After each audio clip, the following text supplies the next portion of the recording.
Hello my dear friends and masters, welcome back to our channel oneness vegetarianism. నా పేరు స్వప్నేశ్వరి. ముందుగా మనందరి గురువు అయిన డాక్టర్ బ్రహ్మశ్రీ పితామహపత్రి సారికి నా యొక్క అనంతకోటి ఆత్మ ప్రణామాలు. సత్యలోకవాసులకి, దివ్యలోకవాసులకి, మహాకారణలోకవాసులకి, నక్షత్రలోకవాసులకి, ఏంజల్స్కి, మహావతార్ బాబాజీకి, బుద్ధ భగవానుడికి, రామ్తా మాస్టర్కి, పరమాత్మైన సదానంద యోగి మహారాజ్కి, పరమ గురువులకి, పరమగురు మండలికి అంతటికి నా యొక్క అనంత కోటి ఆత్మ ప్రణామాలు. హాస్టల్ మాస్టర్స్ అందరికీ పేరు పేరున స్వాగతం, సుస్వాగతం. Welcome masters, welcome welcome. అయితే ఈ వర్తమాన క్షణంలో ఉన్న ఈశ్వ చైతన్యానికి, నా యొక్క స్వయానికి అనంత కోటి ఆత్మ ప్రణామాలు. ఇప్పుడు మన ముందుకు వస్తున్న మాస్టర్ మరి మేడంకి, senior pyramid master Shanta madam, Bengaluru నుంచి. మేడంకి సాదరంగా వెల్కమ్ చేసుకుందాం masters. Madam welcome. Madam welcome to our session. Madam over to you madam. Shanta madam. Thank you madam, thank you. ముందుగా మన గురువు గారిని బ్రహ్మర్షి పితామహపత్రి సార్ గారికి, స్వర్ణమాల మాత్రి మేడం గారికి అనంత కోటి ఆత్మ ప్రణామాలండి. విశ్వంలోని గురువులందరికీ నా ఆత్మ ప్రణామాలు. విశ్వాన్ని నాకు ఎంతగానో అన్ని అవకాశాలు ఇస్తున్న ఆ విశ్వానికి శత కోటి ఆత్మ ప్రణామాలు, కృతజ్ఞతలు తెలుపుకుంటున్నానండి. అలాగే వన్నెస్ వెజిటేరియనిజం టీవీ వ్యవస్థాపకులైన స్వప్నేశ్వర్ మేడం గారికి అనంత కోటి ఆత్మ ప్రణామాల కృతజ్ఞతలు. నా యొక్క స్వయానికి కూడా ఆత్మ ప్రణామాల కృతజ్ఞతలు. నా తల్లిదండ్రులకు ఆత్మ ప్రణామాల కృతజ్ఞతలు అండి. అలాగే నా కుటుంబ సభ్యులు ఎంతగా సహకరిస్తున్నందుకు వారికి కూడా కృతజ్ఞతలు, ధన్యవాదాలు. Thank you.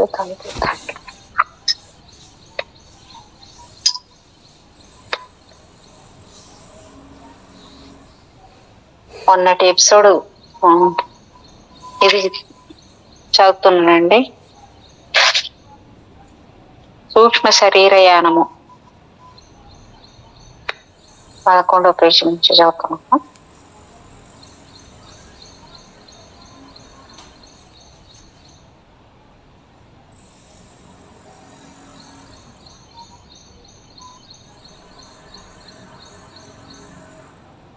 కొంచెం వెనక పేజీ నుంచి చెప్పుకుందామండి. నాకు ఎంతో మనోహరమైన కుటుంబం అనుగ్రహించబడింది. వాళ్ళ గురించి ఎంతైనా వ్రాయవచ్చు, కానీ ఈ పుస్తకం నా కుటుంబం గురించి కాదు, నా గురించి కాదు. ఇది నా అసాధారణ అనుభవాలకు సంబంధించిన పుస్తకం. నేను నా కుటుంబాన్ని దీనిలోకి తీసుకురాను. నేను వర్ణించే వ్యక్తులు నేను ముందే చెప్పినట్లుగా నిజమైన వారు కాకుండా ఉదహరించబడిన వారే అయి ఉంటారు. కనుక నా కుటుంబంలోని చివరి వాళ్ళు అమెరికా సంయుక్త రాష్ట్రాల్లో ఒక పదవి కోసం వెళ్తూ 4 ఎకరాల ఆస్తి సంరక్షణ నాకు అప్పగించగా, దయాళువైన మా పెద్దమ్మ కూతురు, ఆమెను నేను మరియన్ అని పిలుస్తాను, ఆ పెద్ద వ్యవసాయ క్షేత్ర బాధ్యతలను తీసుకోవడం దగ్గర నుంచి నా కథను నేను మొదలు పెడతాను. మరియన్ కొంచెం సాంప్రదాయకమైన వ్యక్తి. నా క్రొత్త పుస్తకం వలన మరీ ఓ తిక్క శాకాహారిగా తయారవుతున్న నా స్వభావం వలన బహుశా నా కుటుంబం నన్ను పరిగణిస్తుందని నేను భావించినట్లుగానే ఆమె కూడా నన్ను ఓ వెర్రి దానిలానే పరిగణించింది. అయినప్పటికీ మా కుటుంబపు శుభ చిహ్నమైన అవశ్యంగానే మా కుటుంబపు అతి ముఖ్యమైన సభ్యుడైన బిన్ పట్ల మా ప్రేమ విషయంలో మేము ఎంతో ఆనందంగా కళ్ళలో కళ్ళు పెట్టి చూసుకునేవాళ్ళం. బిన్ మానవ స్థాయి కన్నా ఎంతో ఔన్నత్యం గల టిబెట్ లో జన్మించి పెకింగ్ లో పెంచబడిన మంచులా తెల్లదైన ఓ కుందేలు.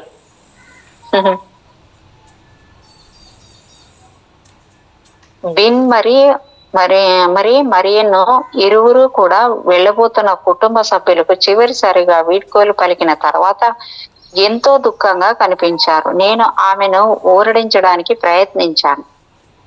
నేను మీ కోసము రుచికరమైన సలాడ్లను, దివ్యమైన స్ట్రాబెర్రీలను పెంచుతాను అని నేను వాగ్దానం చేశాను. అయితే అసలు నేను ఎలా మొదలు పెట్టాలి? నేను వెంటనే తోట పనికి సంబంధించిన ఓ పుస్తకాన్ని కొనాలి. అదృష్టం ఏమిటంటే నాకు శ్రద్ధగా చదివే స్వభావం ఉంది. సహజంగానే వృశ్చిక రాశి వాళ్లకు ఉండే ఉత్సుకతతో నేను త్వరలోనే తోట పనికి సంబంధించిన నా కొత్త పుస్తకాలలో గాఢంగా మునిగిపోయాను. ఈ ప్రక్రియ అంతా నేను ఊహించిన దానికన్నా ఎక్కువ శ్రమ, చిక్కులతో కూడినది అని నేను గ్రహించాను. అది పూర్తిగా ఓ విజ్ఞాన శాస్త్రమని దాదాపు ఎవరైనా చెప్పవచ్చు. మీరు చేయవలసిందంతా మీరు చేశారు. అనంతరం ఏవో సూక్ష్మ కారణాల వలన ఏదో పొరపాటు జరిగిపోతుంది. ఈ రకమైన చీడ పడుతుంది. అయితే ఆ విధమైన బూజు ఏర్పడుతుంది. మట్టి మరీ తేలికగా ఉంటుంది, లేదా మరీ బరువుగా ఉంటుంది, లేదా మరీ ఆమ్లపూరితంగా ఉంటుంది. నిజానికి నేను అప్పటికే రేడియోలో ప్రజలు ఆ అంశం గురించి లోతుగా ప్రధానంగా మాట్లాడడం విన్నాను. నేను ఆ మట్టి వైపు కొత్త దృష్టితో చూస్తున్నాను అనే విషయాన్ని నేను తెలుసుకున్నాను.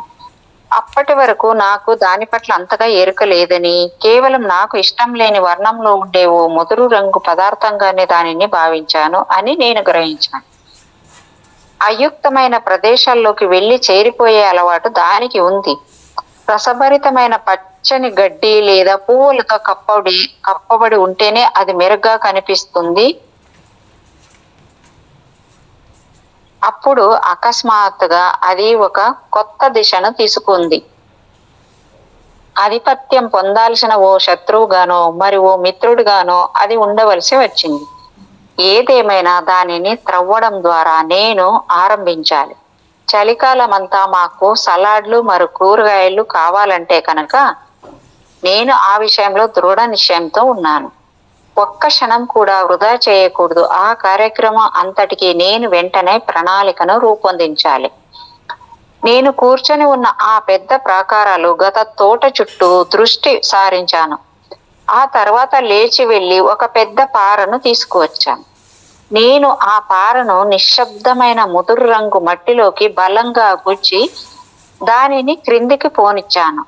నా చేతి మణికట్టు నొప్పి కలిగేలా బలంగా మెలితిరిగిపోయాయి. నా చర్యను ఆ నేల అసలు ఏమాత్రము గమనించినట్లు కనిపిస్తోంది. నా మణికట్టు బక్కపలుచగా ఉండేది. నా కండరాలు అసలు లేనట్లుగా అనిపించేవి. దృఢ నిశ్చయంతో నేను మరింత సులభమైన పరికరాలను వెతకడానికి వెళ్ళాను. నిశ్చయంగానే నేను మరింత ప్రయోజనకరంగా ఉపయోగించగలిగిన మధ్య పరిమాణం గల ఒక ఫోర్క్ నాకు కనిపించింది. క్షణకాలంలోనైనా మొదటి మట్టి పెళ్లను నేను పైకి లేపి దబ్బున మ్రోగేలా దానిని ప్రక్కన పడేశాను. ఆహా, విజయం సాధించాను. నేను నిజంగానే త్రవ్వగలిగాను. 1 గంట తర్వాత దుమ్ము నిండిన తలతో ఎండ వేడికి ఉడికిపోతూ ఎంతో నైపుణ్యంతో అగ్నిపర్వత శిఖరంపై ఉన్న బిలంలా కనిపిస్తున్న దాన్ని నేను తయారు చేశాను. దారి వెంట నెమ్మదిగా భారంగా అడుగులు వేస్తూ వస్తున్న వృద్ధ తోటమాలి హిగ్స్ వైపు గర్వంగా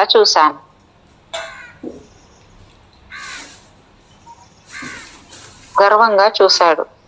మీరు ఏం చేస్తున్నారు చిన్నమ్మ అని అతను ఆతృతగా ప్రశ్నించాడు.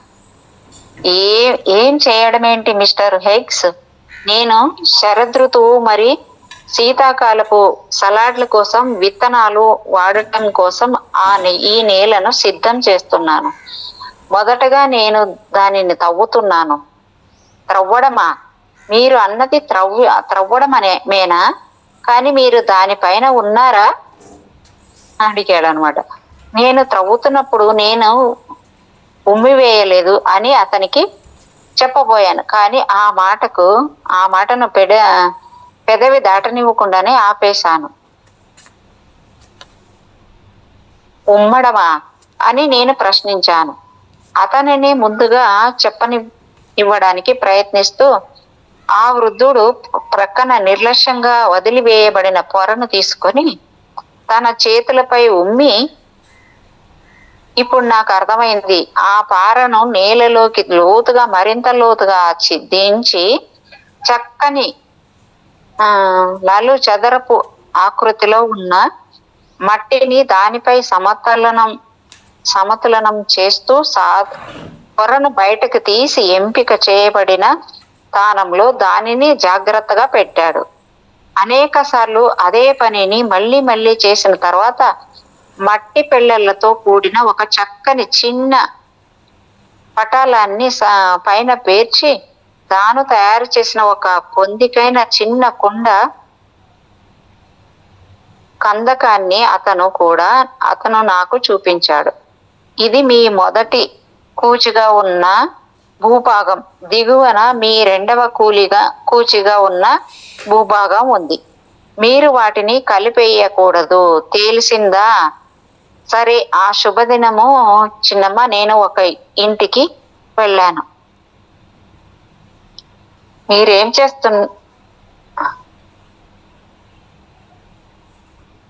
హిగ్స్ మాకు చివరగా మిగిలిన తోటమాలి. చిన్నవాళ్లంతా అప్పటికే సైన్యంలో ప్రవేశించారు. వారానికి 2 ఉదయాలు మా 4 ఎకరాలను సంభాళించడానికి అతను మాత్రమే మిగిలాడు. ఆ పరిసర ప్రాంతాల్లో పని అయిపోయిన తర్వాత అతను కేటాయించగలిగిన సమయం అదే. నేను ఈ తోటను నిర్వహించడానికి సూచించబడ్డానని అతనికి చెప్పడానికి ఎవ్వరూ సాహసించలేదు. తోటమాలులు తోటల పట్ల ఎంతో అనురాగంతో ఉంటారు అనేది తెలిసిన విషయమే. నేను వాటిని కలిపేయకుండా ఉండడం అనేది ఎలా సాధ్యం అని నేను ఆ దిగువన ఉన్న మట్టి పెళ్లల అమరికను తేరిపారా చూస్తూ అనుకున్నాను. తోటమాలులకు మార్గదర్శకాలు అనే పుస్తకం ద్వారా దాని గురించి నేను తెలుసుకోగలుగుతాను. ఉమ్మివేయకుండానే నేను నిర్వహించవలసి ఉంటుంది. నేను ఆ విధంగా ఉమ్మివేయలేను. అయిష్టంగానే నా పనిముట్లను నేను ప్రక్కకు పెట్టేయడం ప్రారంభించాను. విచిత్రమైనది ఏమిటంటే త్రవ్వుతూనే ఉండాలి అని, లేదా త్రవ్వడానికి ప్రయత్నిస్తూనే ఉండాలి అని, అలా దాన్ని కొనసాగిస్తూనే ఉండాలి అని నేను కోరుకున్నట్లు అనిపించింది. నిజానికి నన్ను నేను ఎంతగానో ఆస్వాదిస్తూ ఉన్నాను. దాని గురించి ఒక రకమైన మోహం కలిగినట్లు అనిపించింది. ఎందుకో గాని ఎవరైనా దానిని ఆపలేరు. తేనీటి సమయం అయిపోయినా గాని, లేదా చీకటి పడిపోతున్నా గాని ఎవరికైనా చేస్తూనే ఉండాలి అనిపిస్తుంది. త్రవ్వడం మాత్రమే కాదు, చేయడానికి ఏ రకమైన పని ఉన్నా కానీ అలాగే అనిపిస్తుంది. ప్రతిరోజు నేను మరింత కఠినంగా శ్రమించేలా చేస్తూ ఈ మోహము స్థిరంగా వృద్ధి చెందుతున్నట్లు కనిపించింది. నేను ఏదో సృష్టిస్తున్నాను, ఎదిగే ప్రాణులను ఉత్పత్తి చేస్తున్నాను అనే అనుభూతి అజేయమైనదిగా నిరూపితమైనది. ఆకురాలే కాలం శీతాకాలంగా మారిపోయింది. ఇది అనేక సంవత్సరాల్లోకెల్లా అతి చల్లని శీతాకాలం అయినప్పటికీ నన్ను ఇంటికే పరిమితం చెయ్యలేకపోయింది. నేను మోకాళ్లకు కొద్దిగా దిగువన బిగుతుగా కట్టిన పొట్టి ప్యాంటు, వెచ్చని పెద్ద మేజోళ్ళు, పొడవు చేతులు గల స్వెట్టర్ లాంటి దుస్తులు ధరించాను. తోట యొక్క పిలుపు, ప్రేరణ అనేవి చలి పట్ల నాకు ఇదివరకు ఉన్న తీవ్ర అసహ్యాన్ని ఓడించగలవు అని తెలుసుకుని నేను కురుస్తున్న మంచుగడ్డలను గాలిని తట్టుకుని నిలబడ్డాను. నా పని అయిపోయిన తర్వాత మరియన్కు చెందిన చిన్న గది మినహా ఖాళీగా మరి చల్లగానే ఉన్న సువిశాలమైన పెద్ద ఇంట్లోకి నేను తిరిగి వెళ్ళాను. మరి అక్కడ మరియన్ వెలిగించిన కెటిల్ జ్వాలలు, ఎగిసిపడుతున్న వేడి నిప్పు, పూర్తి స్థాయిలో మ్రోగుతున్న తన రేడియోతో బయట మరీ చల్లగా అనిపించినప్పుడు అక్కడ కూర్చుని ఉండే బిన్తో నాకు అదే దృశ్యం కనిపిస్తుంది అని నాకు ఎల్లప్పుడూ తెలుసు. భారీగా ఉండే వెచ్చని బాయిలరు పొయ్యి సాహచర్యంలో మేము భోజనం చేసే వంటగది మా మిగిలిన దైనందిన నియమిత చర్యను పూర్తి చేస్తుంది. మా చావడి భోజనాల గది శీతాకాలపు వాతావరణంలో నిరుపయోగమైపోతాయి. ఎందుకంటే మేము తగినంత ఇంధనాన్ని సంపాదించలేకపోయాం.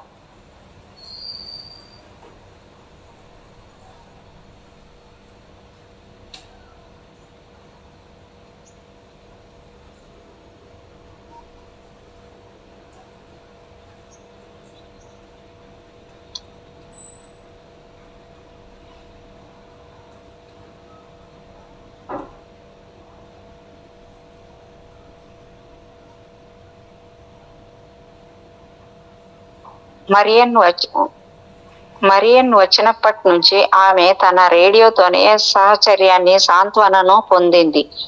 ఆమె దాదాపు ప్రతి కార్యక్రమాన్ని ఎంతో ఉత్సుకతతో వింటూ ఉండేది. యుద్ధ సమయపు ఈ తొలి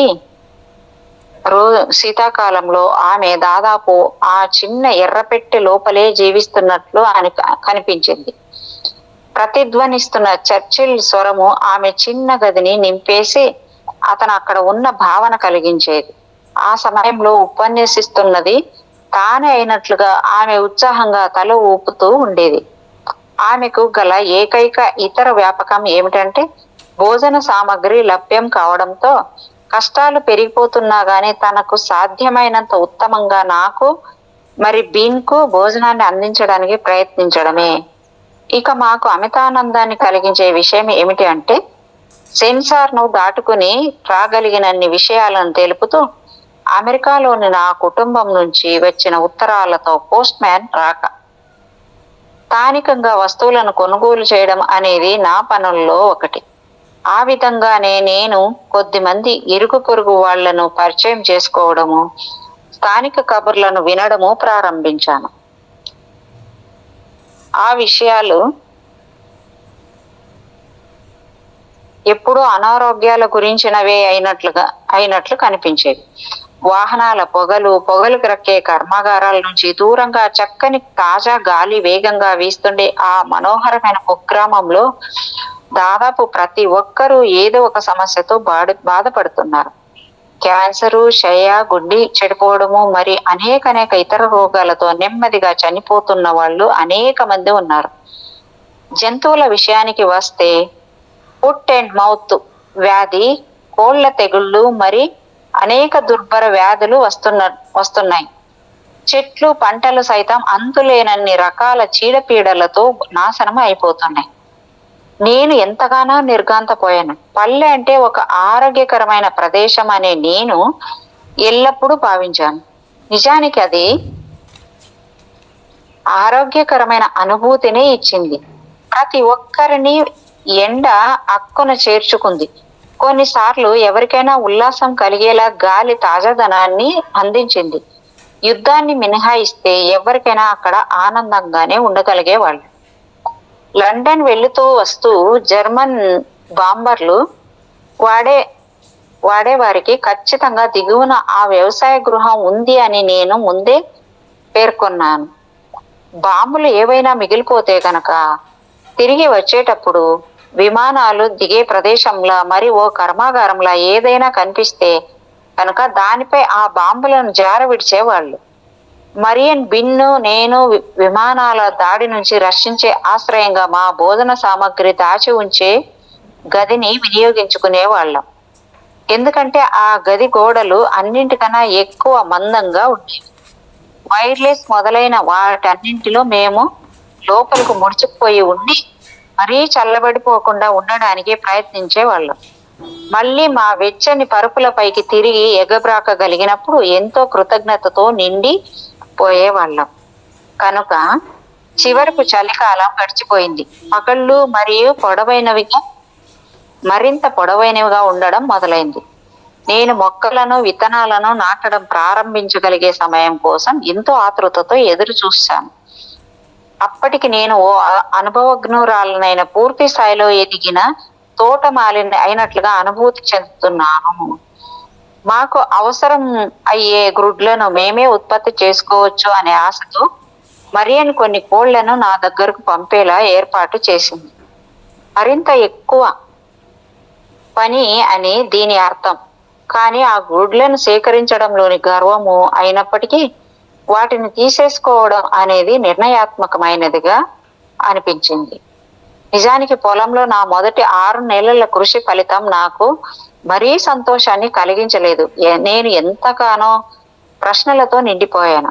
అంటే ఎవరు నాకు సమాధానం చెప్పలేకపోయారు. ఈ దుర్భరమైన యుద్ధం, దారిద్ర్యం, ఇంత రుగ్మత, ఇంత అప్రజాకత్వం, ఇంత నెమ్మదైన అప్రయత్నం, ఆలోచన, అల్పమైన ఐహిక విధానాల్లో ఇంతగా తల మునకలైపోయి ఉండడం ఎందుకు? నిజంగా ఈ అత్యవసర సమస్యలకు పరిష్కారాలు ఉన్నాయా? ఎందువలన దాని గురించి ఆలోచించాలి అని ఎవ్వరూ అనుకోవడం లేదు.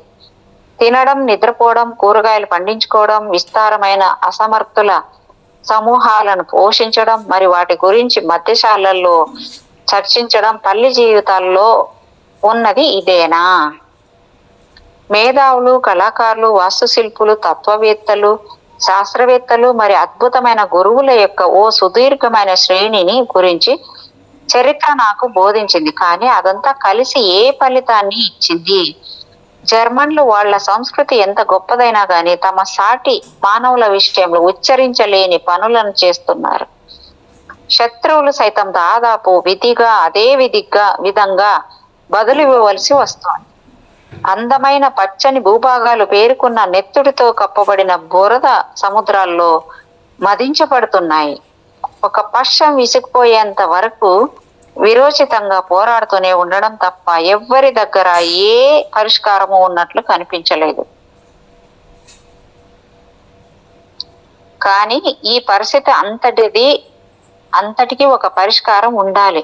భగవంతుడు నిజంగానే వాస్తవమైన వాడు, ఒక అద్భుతమైన సృష్టికర్త అస్తిత్వాన్ని ఒప్పుకోవడానికి నేను కేవలం ఓ పువ్వు, ఓ పురుగు, మరి ఓ సూర్యాస్తమయం వైపు చూస్తే చాలు. అలాంటప్పుడు ప్రతిదీ ఇంతటి గందరగోళంలో ఎందుకు ఉంది? మరియన్ను కొన్నిసార్లు ఇలాంటి ప్రశ్నలు అడగడానికి నేను ప్రయత్నించాను. ఆమె నా వైపు అనుమానాస్పదంగా చూస్తుండేది. ప్రియతమా, ఆ తోటలో నువ్వు మరీ అతిగా కష్టపడి పని చేస్తున్నావు అని నేను అనుకుంటున్నాను. కొన్నిసార్లు నువ్వు సినిమాలకు వెళ్ళవచ్చు కదా, లేదా నీకు మరీ అంత కృంగుబాటు కలిగితే కనుక మరికొంత తరచుగా చర్చికి వెళ్ళవచ్చు కదా. బహుశా నీకు అదే అవసరం అనుకుంటాను. అయితే నాకు చర్చలో ఏ సమాధానము లభించలేదు. అందుకు నన్ను నేను నిందించుకున్నాను. బహుశా నేను నిజంగా ధార్మికురాల్ని కాదేమో అని అనుకున్నాను. కానీ ప్రజలు జీవిస్తున్న విధానం వలన క్రీస్తు బోధించిన విధంగా విషయాలను నేను పరిష్కరించను కనుక ఆ విధంగా నేను కేవలం అయోమయానికి గురవుతాను. దైవాజ్ఞలో చాలా వాటిని ఉల్లంఘించే వాళ్లే చర్చ ప్రజల్లో అత్యంత తృప్తిగా ఉన్నట్లు అనిపిస్తుంది. జీవితపు సమస్యలన్నింటికీ సమాధానాలు, విశ్వపు నిగూఢ రహస్యాలు, మరి కాలాతీత ప్రజ్ఞల గురించి వివరించడానికి ఉద్దేశించబడిన ఓ పుస్తకాన్ని నేను వ్రాసినప్పటికీ దానిలో ఏ ఒక్కటి కూడా నాకు స్వయాన రచయిత్రికి అంతగా సహాయపడుతున్నట్లు కనిపించడం లేదు అన్న విషయాన్ని నేను గ్రహించడం మొదలుపెట్టాను. నేను సమపార్చించుకున్న జ్ఞానము నా పుస్తకంలో ఎంతో ఉత్సాహంగా ప్రసంగించబడింది. నిజానికి ఇతరుల ద్వారా పొందినదే అని నేను భావించడం మొదలుపెట్టాను. నేను ఆ విషయాన్ని గొప్ప సంతోషంతో సమ్మతించాను, మరి స్వీకరించాను. ఎందుకంటే జీవితపు పరిస్థితులు మరి అగత్యాల గురించిన హేతుబద్ధమైన కారణాలను అది అందించింది. ఎందుకంటే మానవాళి కోసం దివ్యమైన భవిష్యత్తుకు సంబంధించిన వాగ్దానాన్ని అది అందించింది. పునర్జన్మ సిద్ధాంతం, మరి కర్మ లేదా కార్యకారణ సిద్ధాంతం అనేక చిక్కు ప్రశ్నలకు బదులు ఇచ్చాయి. మరి న్యాయ మార్గదర్శకత్వాన్ని, అందరికీ నిష్పక్షపాతమైన అవకాశాన్ని అందించింది. నాకు అవసరమైనది అదే. నా పాఠకుల ఉత్తరాల ద్వారా తీర్మానిస్తే కనుక వాళ్లకు అవసరమైనది కూడా అదే. కానీ సుదీర్ఘ కాలం తర్వాత అది నిజంగా సరిపోతుందా? కాలాతీత ప్రజ్ఞ ఉన్నప్పటికీ, చరిత్ర అంతటా మానవుడికి అందమైన బోధనలు అన్ని అందుబాటులోకి ఉన్నప్పటికీ, యుద్ధాలు ఇంకా కొనసాగుతూనే ఉన్నాయి. తమ అంతరంగంలోనే దైవాన్ని కలిగి ఉండడానికి ఉద్దేశించబడిన ఆ మానవుల వల్లనే అత్యంత అనుచరణీయమైన అవివేకమైన ఘోర కృత్యాలు చేయబడ్డాయి. వేద నియమం, లా ఆఫ్ కాన్స్ట్రక్ట్స్ ద్వారా నేర్చుకోవడానికి కొంత మొత్తంలో చెడు కూడా ఉండవలసిన అవసరాన్ని నేను అవగాహన చేసుకోగలను. కానీ స్థిరంగా పెరిగిపోతున్న దుర్మార్గపు వైపరీత్యాలు, పెద్ద మొత్తంలో విధ్వంసాన్ని సృష్టించగల సామర్థ్యం, మానవుల మరి జంతువుల పట్ల అంతులేని క్రూరత్వాలు, భూమాతను మరి ప్రజల సొంత శరీరాలను స్వలాభం కోసం దుర్వినియోగపరచడాన్ని నేను అంగీకరించలేకపోయాను. అంతటి మేధస్సును, సౌందర్యాన్ని, మరి మంచితనాన్ని వ్యక్తీకరించగలిగిన ప్రజలు ఆ చిత్రపు మరో విషయంలో అంత గుడ్డి వాళ్ళులా ఎలా ఉండగలరు అనేది నాకు అర్థం కావడం లేదు. ఈ సమస్య యొక్క వాస్తవ మూలం ఎక్కడ ఉంది? ఈ పరిస్థితి ఎలా మార్చవచ్చు? ఇప్పటికీ ఎవరికీ తెలియని విస్తారమైన భాగం, ఇంకా నిగూఢంగానే దాగి ఉన్న జ్ఞాన విభాగం ఉంది అని, కానీ అది అంతిమ ఆనవాళ్ళను అందించవచ్చునని స్పష్టం అవుతోంది. అది ఏదై ఉండవచ్చు అనే విషయాన్ని ఆలోచించడానికి నేను నిష్ఫలంగా నా మెదడును హింసించుకున్నాను. నా తోట పని నాకు ఎంతో ఉత్సాహాన్ని కలిగించేదిగా ఉంటుంది అని నేను ఆశించినప్పుడే నా తోట పనిని సైతం నేను ఇక ఏ మాత్రము ఆస్వాదించలేను అని ఒకరోజు నేను తెలుసుకునేంత వరకు ఈ ప్రశ్నించడం మరి వేదనతో కూడిన ఈ మనోస్థితి నాలో క్రమక్రమంగా వృద్ధి చెందుతూనే ఉన్నాయి. ఫిబ్రవరి నెల దాదాపుగా అయిపోయింది. అంతటా తొలి చిగుర్లు బయటపడ్డాయి. ఇక నేను ఏకాగ్ర చిత్తంతో విత్తనాలు వేయడం మరి మొక్కలు నాటే పనిలోకి దిగవలసిన సమయం వచ్చేసింది. నా నడుమును నిటారుగా చేసి రంగుదారాల వరుసలతో తళుక్కున మెరుస్తున్న చిన్న మేకులతో ఎంతో నైపుణ్యంగా క్రమ పద్ధతిలో ఉండి అందంగా త్రవ్వబడిన సలాడ్ మళ్ళ వైపు క్రిందకు చూసినప్పుడు సాధారణంగా కలిగే గర్వం ఏదీ నాకు కలగలేదు. ఒంటరితనం, నిరర్ధకత మరి నిరాశాభావంతో నేను అక్కడ నిలబడ్డాను. నేను మేడం లేడీని. చూడండి, లేడీస్ ఏదనుకుంటే కూడా చేయించగలరు అనేసి అప్పటికే ఉంది చూడండి మేడం. నేను ఇదంతా దేనికోసం చేస్తున్నాను? బహుశా కొంత మెరుగైన విధంగానే అయినప్పటికీ మిగిలినదంతా చేస్తున్నదే నేను చేస్తున్నాను. కొన్ని విధాలుగా చూస్తే ప్రజలు ఎంతో తెలుసుకుని అనేక అద్భుతాలను సాధించినప్పటికీ యుద్ధము, వ్యాధులు అంతటా వ్యాపించిన పేదరికం, మూర్ఖత్వం తప్ప మరే ఫలితము లేనప్పుడు ఇదంతా ఎందుకు అనే ప్రశ్న వచ్చింది ఆమెకి. దీనిలో అర్థం ఏముంది? ఇదంతా చేయడం వల్ల ఉపయోగం ఏమిటి? ఏదో సమాధానం ఉండి తీరాలి నేను తెలుసుకోవాలి అని అనుకున్నాను. జీవితం గురించి నాకు తెలిసిన దానికన్నా నేను ఎంతో ఎక్కువ తెలుసుకొని తీరాలి. నేను ఇంతవరకు కనీసం కలగనని విషయాలు ఏవో తెలుసుకునేవి ఉండి తీరాలి. నేను దాదాపుగా నేలను బలంగా కాలితో తన్నినంత పని చేశాను. తన స్నేహితురాలి విషయంలో అంతా సవ్యంగా లేదనే విషయాన్ని గ్రహించిన బిన్ను నములుతూ మరి నేలను త్రవ్వే పనిని మధ్యలోనే వదిలివేసి నాలుకను చాచి నా దగ్గరకు వచ్చి ఆతృతగా నా పాదరక్షలను నాకడం మొదలు పెట్టాడు. అంటే బిన్ అంటే కుందేలు మేడం. నేను వాడిని ఎత్తుకొని దగ్గరకు తీసుకున్నాను. రోజులో చాలా భాగం వాడే నా ఏకైక సహచరుడు. అంటే మీకున్నట్టు మేడం పిల్లలు. రాత్రి వాడు చూడండి, నాకు రోజుకు ఒక పాఠం వీళ్ళతోటి. నిన్న సాయంత్రం ఏం చేసింది వాళ్ళమ్మ 6 గంటలకు 7 గంటలకు పోయింది. తెల్లారితో 4:30కు వచ్చింది. చిన్న పసి బిడ్డను వదిలేసి పూసింది మేడం.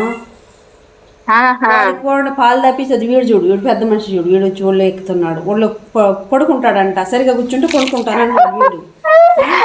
చూడండి ఎంత బాగా మాట్లాడతారు మేడం వాళ్ళు ఎక్కుతో.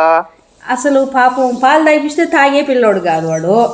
అట్లని మనం ఎత్తుకుంటే తెలియదు. చిన్న పసికందుగా కళ్ళు తెరవని బిడ్డ కదా, ముట్టుకుంటూ వాళ్ళ స్పర్శమని కూరాడతాడు వాడు. పాపం పాలు పోసి తాగిపిస్తే తాగట్లే, అరుస్తాడు.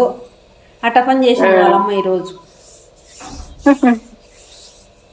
వాడు మాట్లాడలేకపోవడం అనేది ఎంతో విచారకరం. బహుశా వాడికి అందరికన్నా ఎక్కువ తెలుసేమో. ఏదేమైనా గాని తనను తాను ఆరోగ్యంగా, ఆనందంగా, ప్రశాంతంగా ఎలా ఉంచుకోవాలి అనేది వాడికి తెలుసు. వాడి రహస్యం ఏమిటి? చూడండి ఎంత బాగా ఆలోచిస్తుంది ఆవిడ. దాన్ని చూసుకుంటూ జంతువులకు ఎల్లప్పుడూ ఏం చెయ్యాలి అనేది తెలిసినట్లుగానే కనిపిస్తుంది. నిజమే కదా మేడం. విచారంతో నాకు ప్రీతిపాత్రమైన సలాడ్ మళ్ళ దగ్గర నుంచి వెనుదిరిగి బిన్ను నా భుజం పైకి సౌకర్యంగా ఉండేలా కూర్చోబెట్టుకుని ప్రాకారాలతో కూడిన ఆ తోటను వీడి నేను నెమ్మదిగా వ్యవసాయ గృహం వైపు వెళ్ళడం మొదలు పెట్టాను. సాహసయాత్ర ప్రారంభమైంది. ఇంకో అధ్యాయం మేడం. ఆ రోజు సాయంత్రం అంతా నా మనసులోని అలజడి కొనసాగింది. పూర్తి నాటకీయంగా ఉన్న రేడియో కార్యక్రమం సైతం నా దృష్టిలో మళ్లించడంలో విఫలమైంది. ఆ కార్యక్రమంలో లీనమైపోయిన మరియన్ను తనను తాను శుభ్రపరచుకోవడంలో మునిగిపోయిన బిన్ను గమనించకుండానే చివరకు నేను అక్కడ నుంచి జారుకున్నాను. ఒక నిట్టూర్పుతో నిశ్శబ్దంగా ఉన్న నా గదిలోకి ప్రవేశించాను. ఆ గది వెండి వెలుగులు చిమ్ముతున్న వెన్నెలలో నిండిపోయి ఉంది. నిజానికి నిండు పౌర్ణమి కావడం వలన వెన్నెలంతా నేరుగా నా చిన్న దివాన్ పై పరుచుకొని ప్రకాశిస్తోంది. నేను తోట పని చేసేటప్పుడు ధరించే వస్త్రాలను త్వరగా మార్చుకొని దివాన్ మీద వాలిపోయాను. ఒక విధమైన నిస్పృహ నన్ను ఇంకా ఆవరించే ఉంది.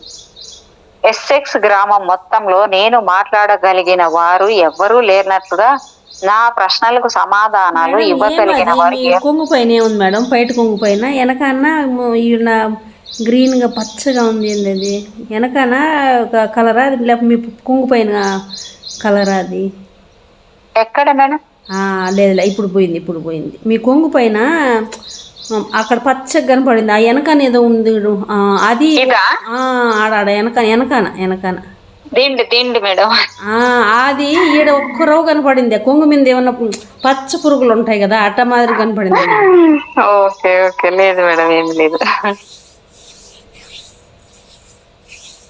ఎస్సెక్స్ గ్రామం మొత్తంలో నేను మాట్లాడగలిగిన వారు ఎవరూ లేనట్లుగా, నా ప్రశ్నలకు సమాధానాలు ఇవ్వగలిగిన వారు ఎవ్వరూ లేనట్లుగా, లేదా కనీసం అందుకు ప్రయత్నించేవారు ఎవ్వరూ లేనట్లుగా అనిపించింది. గదిలో ఉన్న నిప్పు ఇంకా మండుతూనే ఎర్రగా చిటపటలాడుతూనే ఉండడం వల్ల ఆ గది వెచ్చగానే ఉంది. కానీ వెన్నెల చల్లగా, నిశ్చలంగా, నిశ్శబ్దంగా, నిగూఢమైనదిగా ఉంది. ఈ రెండు కాంతులకు మధ్య ఇంత వ్యత్యాసం ఎందుకు ఉంది? అవి రెండే ఒకే మూలం నుంచి రూపొందినవేనా? నిజంగానే అవి విభిన్న శక్తులను, ప్రభావాలను కలిగి ఉన్నాయా? ఏమీ తెలుసుకోలేక, వాస్తవమైనది ఏదో, సహాయకరమైనది ఏదో తెలుసుకోలేక నేను ఎంతో అలసిపోయాను. నాకు వ్యక్తిగత జ్ఞానం కావాలి, ఇతరుల ద్వారా పొందిన జ్ఞానం కాదు. సిద్ధాంతాలతో నిండిపోయి ఉన్నా గాని వాస్తవం అనేది లోపించడం వల్ల నేను సత్యాన్ని తెలుసుకోవాలి అనే ఆకలితో అలమటిస్తున్నట్టుగా అనుభూతి చెందాను. నాలో ఎంతటి తీవ్రమైన నిరాశ నిస్పృహలు పెళ్ళుకాయి అంటే నేను వెక్కి వెక్కి ఏడవడం ప్రారంభించాను. కొన్ని క్షణాలు అది మనమే నిజమే మేడం. కొన్ని క్షణాల్లోనే నా జీవితంలో ఎన్నడూ లేనంత తీవ్రంగా నేను విలపించాను. నాలోని ఈ ఆకాంక్ష నాకు ఇంతకు ముందు తెలిసిన వాటన్నింటికన్నా ఎంతో దృఢంగా ఉంది. అది ఓ ప్రార్థనగా సైతం పరిణమించింది. ఓ భగవంతుడా, నేను వెక్కిళ్లతో ప్రార్థిస్తున్నాను, దయచేసి నాకు సహాయం చెయ్యి, నాకు ఏం కావాలో నీకు తెలుసు. అనేక సంవత్సరాలుగా నేను ఎన్నడూ ఆ విధంగా ప్రార్థించలేదు. నన్ను చూసి నేనే ఆశ్చర్యపోయి కళ్ళు తెరిచి లేచి కూర్చున్నాను. ఆ గదిలోని వెన్నెల వెలుగులోకి క్రీనీడలా కనిపిస్తూ నిశ్శబ్దంగా నిలబడిన ఒక ఎత్తైన ఆకారం ఉంది. నేను నా ఊపిరి బిగబట్టాను. ఆసక్తికరంగా నాకు భయం కలగలేదు. ఎందుకంటే అతను అక్కడ ఉన్నది ఓ పురుషుడు. వెంటనే నాతో మాట్లాడాడు. అయితే నువ్వు తెలుసుకోవాలి అని అనుకుంటున్నావా వెరిటీ? ఆ స్వరము ఎంతో ప్రశాంతంగా, సౌమ్యంగా, అయితే ప్రతిధ్వని ఇస్తున్నట్లుగా ఉంది. అవును అవును, నేను ఏడుపు ఆపుతో ఆ అపరిచితుడి వైపు ఆశ్చర్యంగా చూస్తూ జవాబు చెప్పాను. అతనికి నా పేరు ఎలా తెలుసు అని నా కుటుంబ సభ్యులు నాకు పెట్టిన ముద్దు పేరు. ఎందుకంటే నేను ఎల్లప్పుడూ సత్యాన్ని ఆకాంక్షిస్తున్నాను. ఆ మనిషి గడ్డంతో ఉన్నాడు. అతని కళ్ళు లోతుగా మెరుస్తుండడం నేను చూశాను. అతను ఒక విధమైన పొడవైన కోటును ధరించి ఉన్నాడు. అతను ఎంతో ప్రశాంతంగా కనిపిస్తున్నాడు. నువ్వు ఖచ్చితంగా తెలుసుకోవాలి అని అనుకుంటున్నది ఏమిటి? అతను మళ్ళీ ప్రశ్నించాడు. నేను జాగ్రత్తగా ఆలోచించాను. అది ఒక ముఖ్యమైన ప్రశ్న అయి ఉండవచ్చు అని నేను భావించాను. ఈ ప్రపంచంలోని అత్యంత వివేకవంతులకు సైతం ఇంకా తెలియని విషయాలను నేను తెలుసుకోవాలి అనుకుంటున్నాను. ఎంత అద్భుతంగా అడిగాడు చూడు మేడం.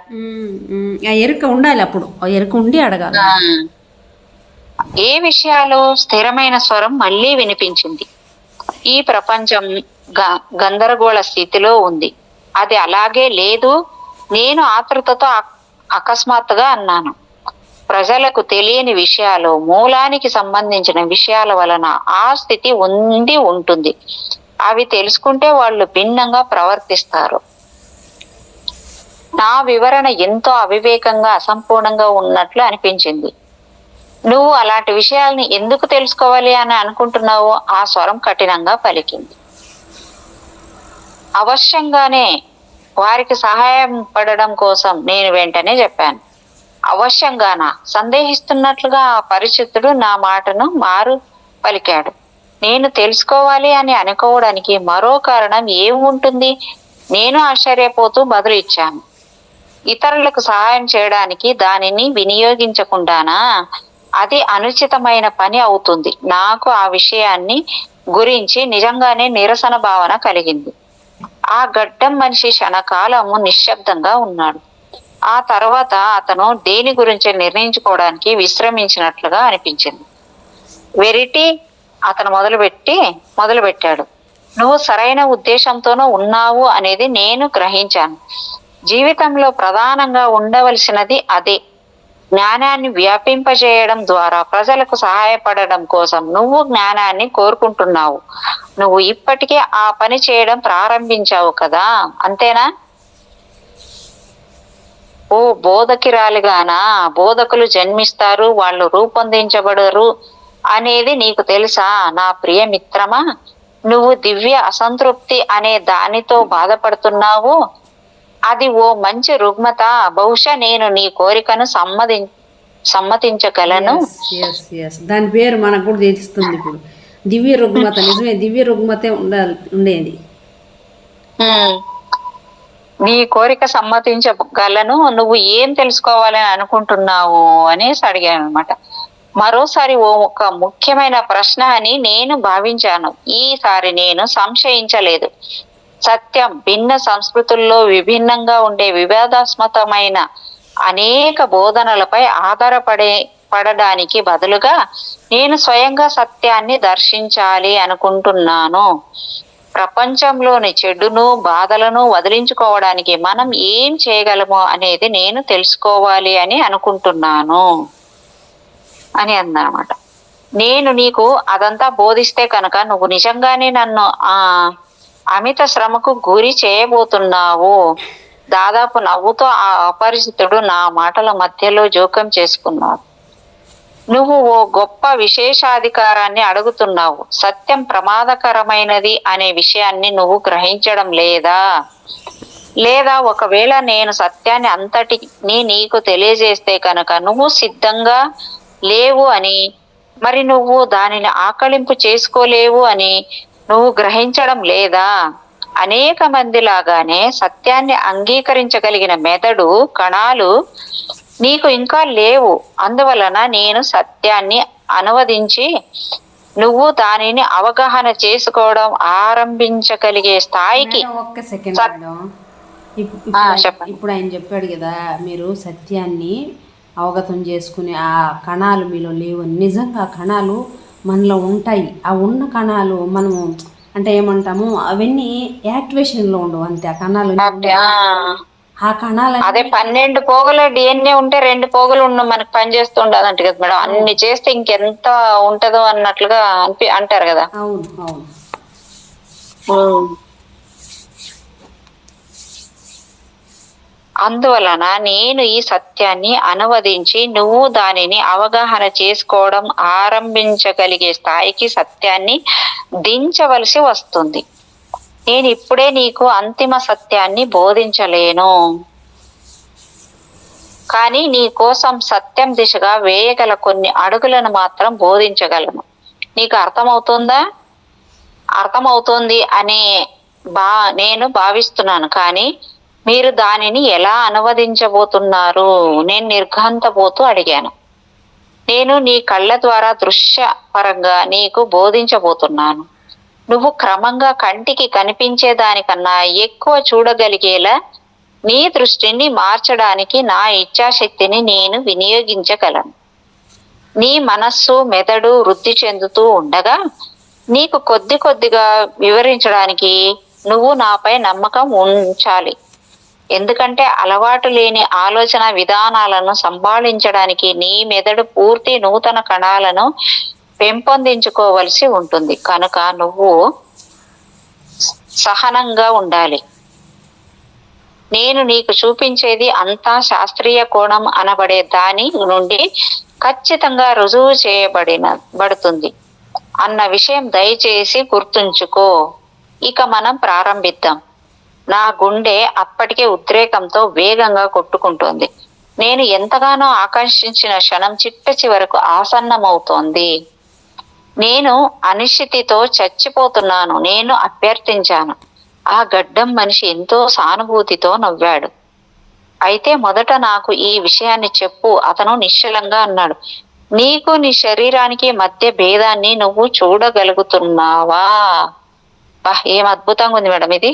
అదే అదే మేడం, అదే కదా తెలియాల్సింది మేడం. అదే ఇప్పుడే నాకు కూడా ఇప్పుడే అంటే ఆ అంతిమ సత్యం ఏమిటి, నేను అంతిమ సత్యంలో ఉన్నానా లేకపోతే నేను అంతిమ సత్యంలోకి ఎలా నడవగలగాలి అనేది ఎవరిని అడగాలి? మన లోపల ఉండేవాడిని మనం అడగాలి. ఆవిడ ఎట్ట అడుగుతుంది అట్నే అడగాలి మనము. నిజంగా మేడం భలే అద్భుతంగా ఉంది బుక్ అయితే. నిజంగా అసలైన నేను అనేది ఒక ఆత్మ, అది అదృశ్యమైనది. ఈ మానవ శరీరంలో బిగుతుగా బంధించబడి ఉంటుంది కదా. మరి నువ్వు ఊహించుకుంటున్నంత బిగుతుగా ఏమీ ఉండదు. నేను నీకు ఒక విషయాన్ని చూపిస్తాను. నీ శరీరాన్ని వదలాలి అంటే నీకు భయమా? సహజ జ్ఞానం వలన కలిగిన బెదురుతో నేను పోయాను. అది అనూహ్యమైనది. అప్పుడు నేను అసలు విషయాన్ని జ్ఞాపకం చేసుకున్నాను. లేదు అది అవసరమని మీరు భావిస్తే కనుక నాకు ఏ భయము లేదు అని నేను బదిలిచ్చాను. అతని ఉద్దేశం ఏమై ఉంటుందా అని ఆశ్చర్యపోతూ. అద్భుతం, అతను తృప్తిగా వ్యాఖ్యానించాడు. నీకు భయం వేస్తే కనుక నువ్వు సదా నన్ను పిలవవచ్చు అనే విషయాన్ని ఇక నుంచి నువ్వు గుర్తుంచుకో. నా పేరు రాఫెల్. రాఫెల్. నేను ఆ పేరును ఇష్టపూర్వకంగా మళ్ళీ పలికాను. కానీ మీరు నా దగ్గరే ఉంటారు కదూ. నేను ఎల్లవేళలా నీతోనే ఉంటాను. నిజానికి నువ్వు పూర్తి సురక్షితంగా ఉంటావు. ఇప్పుడు నువ్వు విశ్రాంతిగా ఉండి మరింత నెమ్మదిగా స్థిరంగా శ్వాస గమనించు. నువ్వు నిశ్చలంగా పూర్తి ప్రశాంతంగా ఉన్నప్పుడు మాత్రమే మనం ఈ ప్రయోగాన్ని చేయగలం. నేను సాధ్యమైనంతగా ఆయనకు సహకరించాలి అని దృఢంగా నిశ్చయించుకున్నాను. నేను దిండుకు ఆనుకొని పడుకొని కళ్ళు మూసుకున్నాను. నా గుండె చప్పుడు ఇంకా నా చెవుల్లో ప్రతిధ్వనిస్తోంది. నిజంగానే అలా ఉండడం వలన లాభం లేదు. నేను బలవంతంగానే గాఢంగా శ్వాస తీసుకోవడం, నిశ్శబ్దంగా మరింత నెమ్మదిగా శ్వాస తీసుకోవడం ప్రారంభించాను. రాఫెల్ ఏదో విధంగా నాకు సహాయపడుతున్నట్లుగా కూడా నేను అనుభూతి చెందాను. నిజానికి ఈ పరిస్థితిలో సుపరిచితమైనది ఏదో ఉన్నట్లు నేను అస్పష్టంగా జ్ఞాపకం చేసుకోవడం మొదలు పెట్టాను. క్రమక్రమంగా నా శ్వాస ఒక రకమైన లయను నా శరీరంలో ఏర్పరిచినట్లుగా అనిపించింది. నాలో కలుగుతున్న అసాధారణమైన భావనల పట్ల నాకు ఎరుక కలిగింది.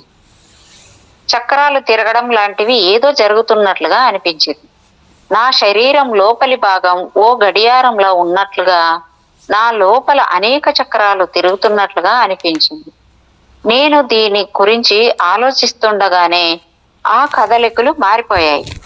ఆ చక్రాలు అకస్మాత్తుగా తిరగబడి మరో దిశలో తిరుగుతున్నట్లుగా అనిపించింది. నాలో అంతటా ఒక విచిత్రమైన వికారపు భావన కలిగింది. ఒక్క క్షణం నేను భయపడ్డాను. స్పృహ కోల్పోబోతున్న మనిషికి కలిగే వికారం కన్నా ఇది మరీ ఘోరంగా ఉంది. కానీ ఆ చక్రాలు విపరీతమైన వేగంతో తిరుగుతున్నాయి. త్వరలోనే నేను కూడా వేగంగా తిరిగిపోతున్నట్లు అనిపించింది. నేను ఊపిరి కోసం ఎగశ్వాస తీసుకొని గట్టిగా అరవకుండా ఉండడానికి ప్రయత్నించాను. ఆ తర్వాత కళ్ళు తెరిచి నేను నా గడ్డము మనిషి చేతిని పట్టుకుని ఉండడం చూశాను. అయ్యో, నన్ను క్షమించండి, కదలాలి అనేది నిజానికి నా ఉద్దేశం కాదు. రాఫెల్ తన చేతులతో నా చేతులను గట్టిగా పట్టుకున్నాడు. నువ్వు కదలావా లేక నువ్వు కదలా లేదా? అతను నిగూఢంగా అడిగాడు. నా దీవాన్ దిశగా తల పంకిస్తూ నేను వేగంగా చుట్టూ చూశాను. కాళ్ళు చేతులు బారజాపుకుని నిద్రపోతున్నట్లుగా నేను దీవాన్పై పడుకుని ఉన్నాను. ఒక్క క్షణం నేను మంత్రముగ్ధలా తేరిపారా చూశాను. మూసిన కళ్ళతో పేలవమైన నా చెక్కిళ్లపై క్రిందకు విస్తరించిన కనురెప్పలతో నన్ను నేను ఆ విధంగా ఎన్నడూ చూసుకోలేదు. రాఫేల్ తృప్తి చెందాడా లేదా అనేది చూడడానికి నేను అతని వైపు చూశాను. అతని చిరునవ్వు నాకు భరోసా ఇచ్చింది. అప్పుడు అతడి ప్రక్కన నిలబడి దిగువన ఉన్న నా దేహం వైపు చూశాను. నేను అఘాతానికి గురయ్యాను. నాకు ఏమీ కనిపించడం లేదు. అస్సలు ఏమీ కనిపించడం లేదు. అంటే శరీరం బయటకు వచ్చేసినట్లుంది మేడం ఇది. నేను ఎక్కడ ఉన్నాను? నిజంగానే భయపడిపోతూ నత్తిగా అడిగాను. ఈ రెంటిలో ఏది నేను మరణించానా? నిబ్బరంగా ఉండు. నా చేతిని గట్టిగా పట్టుకుంటూ రాఫేల్ ముందు జాగ్రత్తగా చెప్పాడు. లేదంటే ఈ ప్రయోగాన్ని నువ్వు పాడు చేస్తావు. అవశ్యంగానే నీ శరీరం మరణించలేదు. నువ్వు గమనిస్తే కనుక అది శ్వాస తీసుకోవడాన్ని నువ్వు చూడవచ్చు. అవశ్యంగానే అసలైన నువ్వు నా ప్రక్కనే నిలబడి ఉన్నావు. నువ్వు కేవలం భౌతిక శరీరం నుంచి బయటకు వచ్చావు అంతే. అప్పుడు నేను నిజం ఒప్పుకుంటున్నాను. తనలో తానే ఆనందంగా నవ్వుకుంటూ అతను అన్నాడు, నేను నీపై ఒక చిన్న గారడీ చేస్తున్నాను. నువ్వు వస్తువులను ఉన్నట్లుగానే చూడడం లేదు. కానీ నేను కొన్ని వాస్తవాలను నీకు క్రమక్రమంగా స్పష్టం చేయగల ఏకైక మార్గం ఇదే. నీ భౌతిక శరీరాన్ని వదిలి రావడానికి నేను నీకు సహాయం చేశాను. కానీ ఆ సమయంలో నువ్వు కేవలం నీ భౌతికపరమైన నేత్ర దృష్టిని మాత్రమే నిలిపి ఉంచుకునేలా చేశాను. కనుక నువ్వు భౌతికమైన వాటి ద్వారా లేదా ఘన పదార్థాల ద్వారా మాత్రమే స్పందించగల కంటి నరాలనే ఇప్పటికే నువ్వు వినియోగిస్తున్నావు. ఎక్స్రే గురించి ఆలోచించు. అది నీకన్నా ఎక్కువే చూడగలుగుతుంది.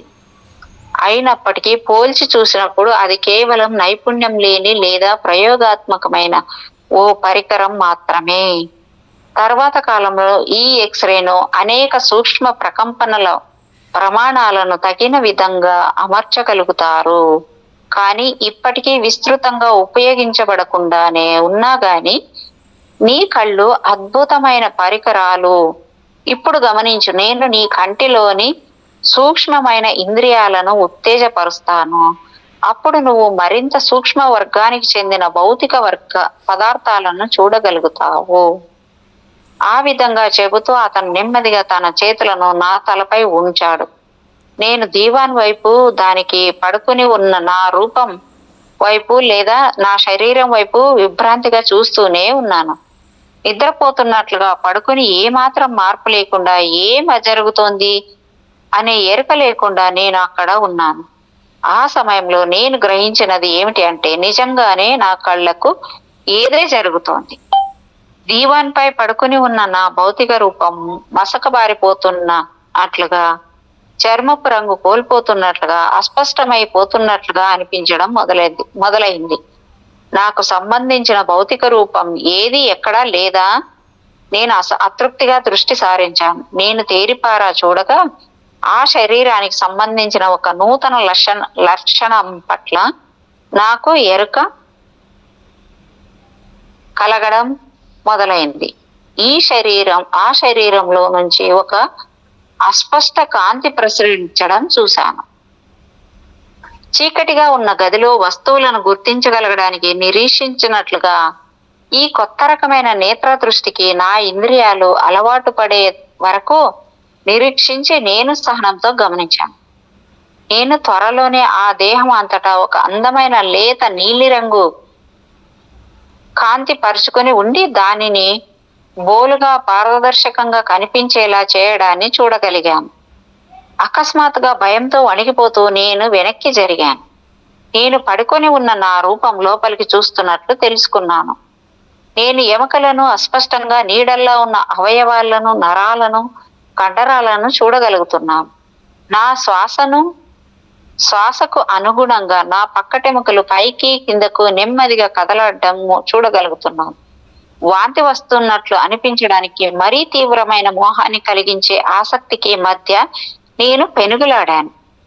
గుర్తుంచుకో, మనం ఇంకా పూర్తి సాధారణమైన భౌతిక విషయాలపైనే పని చేస్తున్నాము.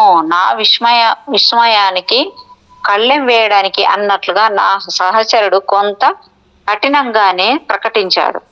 నేను ఇంతకు ముందే నీకు చెప్పినట్లుగా నువ్వు ఇప్పుడు చూడగలుగుతున్నట్లుగానే ఎక్స్రే చూడగలదు. నీ శరీర నిర్మాణంలోనూ ఓ అంతర్భాగమే అయిన ఆ కిరణాన్ని నేను కేవలం ప్రేరేపించాను.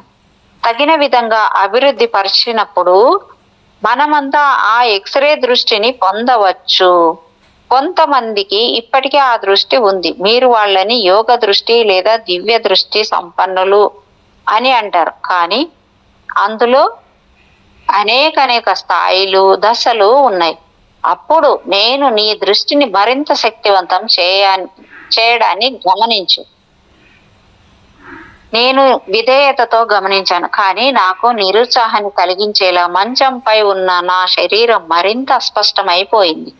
ఆ శరీరం నా కళ్ళకు ఇంకా అతి సూక్ష్మంగా కనిపించింది. అదే సమయంలో దానిలో వ్యాపించి ఉన్న నీలి కాంతి మరింత ప్రకాశవంతమైంది. అది ఎంతో అందంగా ఉంది. చర్మం వెలుపల దాదాపు 1 అంగుళం మేర ఆ కాంతి సరిసమానంగా విస్తరించి ఉంది. అది కొద్దిగా మెరుస్తూ జీవం తొణకిసలాడుతున్నట్లుగా కనిపించింది. నిజంగానే ఇప్పుడు నేను ఎథరిక్ డబుల్ వైపు చూస్తున్నాను కదా. నేను గుసగుసలాడుతున్నట్లుగా అన్నాను. అది జీవం అని బదులు వచ్చింది. సజీవమైన ఈథర్ ద్వారా ప్రవహించే జీవం. దగ్గరగా వెళ్ళి దానిని అధ్యయనం చెయ్యి అని చెప్పిందనమాట రాఫెల్ గారు. నేను దానిని సమీపించి విచిత్రంగా కనిపిస్తున్న ఈ అద్భుతాన్ని చూడడానికి నా దృష్టిని అమిత ప్రయాసకు గురి చేశాను. దేహాన్ని ఆవరించి ఉన్న ఈ నీలికాంతి అది ఆవరించిన దేహపు ఆకృతిని పొందినట్లు నేను క్రమంగా గ్రహించాను. నిజానికి అది నా దేహంలో కలగలిసిపోయి ఉన్న 2వ దేహం. ప్రతి ఎముక, ప్రతి చిన్న రక్త నాళము అదే విధంగా రూపొందించబడి ఉంది. నేను మొదట భావించినట్లుగా నేను చూసినది కేవలం అస్పష్టంగా ప్రకాశిస్తున్న కాంతి కాదు అని చివరకు నేను గ్రహించాను. నిజానికి అది సంపూర్ణంగా దృఢంగా కూర్చబడిన శరీరం. అది అతి నాజూకైన సాలెగూడు దారాల్లాంటి కోట్లాది సూక్ష్మమైన పోగులను ఒకదానితో ఒకటి అల్లడం ద్వారా కూర్చబడిన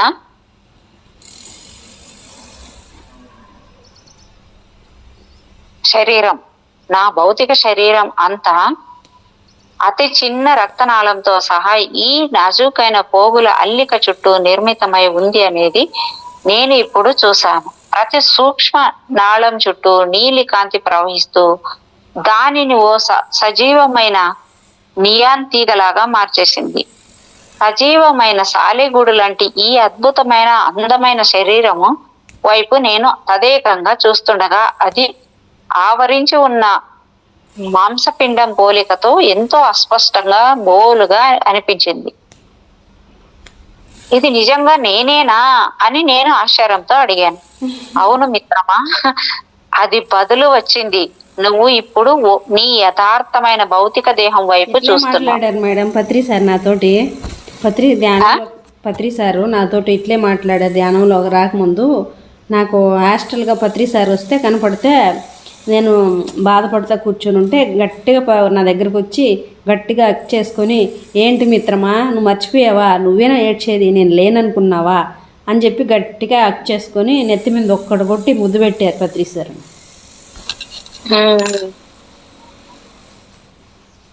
అవును మిత్రమా అని బదులు వచ్చింది. నువ్వు ఇప్పుడు నీ యథార్థమైన భౌతిక దేహం వైపు చూస్తున్నావు. ఘనమైన దేహము అని మనం పిలవడానికి ఆహారాన్ని, రూపాన్ని, నిర్మాణాన్ని అందించేది ఇదే. నువ్వు అన్నట్లుగా దీనిని ఎథరిక్ శరీరం, సూక్ష్మ శరీరం అని అంటారు. నీ శరీరం అని నువ్వు భావించే దానిని కూర్చే అంతర్గత రసాయన పదార్థానికి ఈథర్ మాధ్యమం ద్వారా మాత్రమే దానిని చేరుకోగల జీవ విద్యుత్ శక్తులకు మధ్యన అది ఒక లంకెను రూపొందిస్తుంది. నేను నమ్మశక్యం కానట్లు తదేకంగా చూస్తూనే ఉన్నాను. నేను ఎథరిక్ శరీరం గురించి చదివాను, కానీ ప్రతి ఒక్కరూ ఇలాగే ఉంటారు అని మీరు చెబుతున్నారా? చివరకు నేను అడిగాను. ప్రతి వ్యక్తి, ప్రతి జంతువు, ప్రతి చెట్టు కేవలం ఈథర్ మాధ్యమం ద్వారా మాత్రమే ప్రయాణించగల విద్యుత్ శక్తులు అని మనం అభివర్ణించే దానిపై తమ ఎదుగుదల కోసం ఆధారపడే ప్రతి ఒక్కటి ఇలాగే ఉంటుంది. ఈ ప్రాణాలలో ప్రతి ఒక్కటి ఓ వాహకంగా పనిచేయడానికి తమ స్వంత డబుల్ లేదా వ్యవస్థీకృత ఈథర్ శరీరాన్ని కలిగి ఉండాలి. నేను వెంటనే సుపరిచితమైనవిగా కనిపించే చెట్ల వైపు చూడడం కోసం కిటికీలో నుంచి బయటకు నా దృష్టి మళ్లించాను. నిజంగానే అవి కూడా అదే అందమైన సన్నని నీలికాంతి అంచులో ఆవరించబడి ఉండడాన్ని ఇప్పుడు నేను చూశాను. నేను చెట్టును ఎల్లప్పుడూ ఓ అందమైన సృష్టిగానే భావించాను, కానీ ఈ విధంగా చూసినప్పుడు అది 10 రెట్లు ఎక్కువ ప్రశస్తమైనదిగా కనిపించింది. ఇదంతా ఎంత అద్భుతమైనదిగా కనిపిస్తోంది. నాలో నేను అనుకున్నాను, కానీ ఈ చెట్లు ఏవోదో విధంగా నాకన్నా ఎక్కువ సంపూర్ణంగా కనిపిస్తున్నాయి.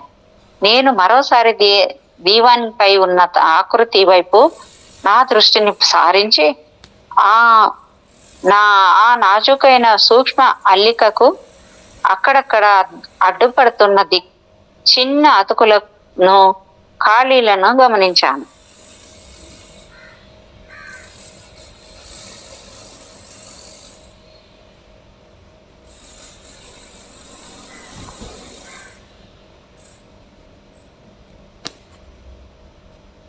బాగుంది, చాలా బాగుంది మేడం.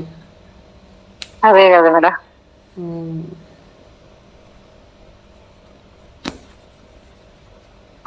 మేడం ఇక్కడికి చేసుకుందామా?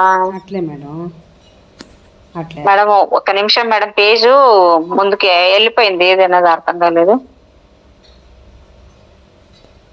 ప్రతి జంతువు, ప్రతి చెట్టు ఈథరిక్ అనేది ఇది